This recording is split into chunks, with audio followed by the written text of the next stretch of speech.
নিঃশ্বাসের 1 সেকেন্ডের নাই বিশ্বাস। আসসালামু আলাইকুম সুপ্রিয় দর্শক, আশা করি সবাই খুব ভালো আছেন, খুব ভালোভাবেই রোজা করতে পারছেন।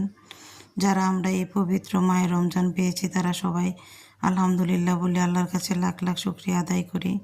কারণ সামনের বছর যে রোজাগুলো পাবো সেটা তো বলতে পারবো না।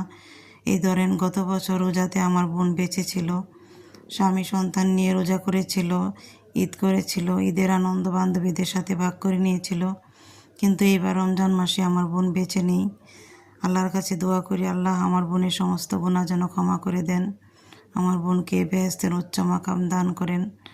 আর সবাই কবরবাসীদের জন্য দোয়া করি, যারা এই দুনিয়া ছেড়ে পরিবার ছেড়ে চলে গিয়েছেন তাদের সবার জন্য দোয়া করি।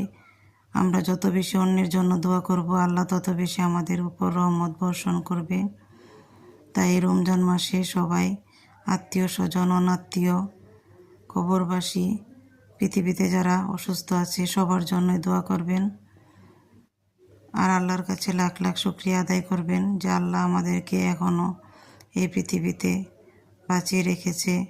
আমরা আল্লাহর কাছে শুকরিয়া আদায় করতে পারছি, ইবাদত করতে পারছি, সবার জন্য দোয়া করতে পারছি, এটাই অনেক কিছু। আর যারা অসহায়ের মতো এই কবরে পড়ে আছে তাদের কথা একবার ভাবেন। একবার দুনিয়া ছেড়ে চলে গেলে যত আফসোস করলেও আর পৃথিবীতে ফিরে আসা যায় না। তাই বেঁচে থাকাটাই আমাদের কাছে সবচেয়ে বড় আনন্দ, সবচেয়ে বড় রহমত। আল্লাহর এই রহমতের কথা প্রতিনিয়ত আমরা স্মরণ করি। সবাই ভালো থাকবেন। আল্লাহ হাফেজ।